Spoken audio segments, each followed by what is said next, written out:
சில பேருக்கு பார்த்தீங்கன்னா, படுக்கையிலேயே வந்து சிறுநீர் பிரிஞ்சிரும். அது மட்டும் இல்லாம சில பேருக்கு பார்த்தீங்கன்னா, அடிக்கடி வந்து சிறுநீர் வந்து போயிட்டே இருக்கும். இந்த மாரி உள்ளவங்களுக்கு தான் இந்த வீடியோ. ஸோ இந்த வீடியோவ ஸ்கிப் பண்ணாம பாருங்க. வீடியோ பார்க்கறதுக்கு முன்னாடி நம்ம சேனல இன்னும் சப்ஸ்கிரைப் பண்ணாதவங்க சப்ஸ்கிரைப் பண்ணி வச்சுக்கோங்க.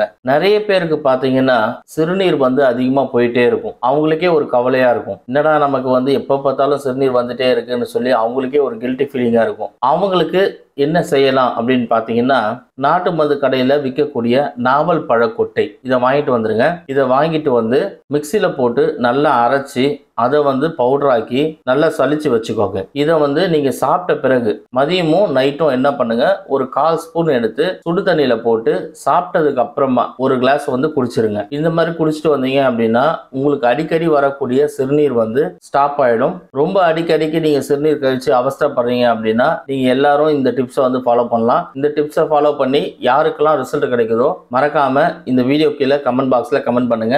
உங்களுக்கு இது சம்பந்தப்பட்ட வீடியோஸ் வேணும் அப்படின்னா கமெண்ட் பாக்ஸ்ல கமெண்ட் பண்ணுங்க. கண்டிப்பா நான் அதை பத்தின வீடியோ போடுறேன். மேலும் இன்னொரு வீடியோல நான் உங்களை சந்திக்கிறேன். நன்றி.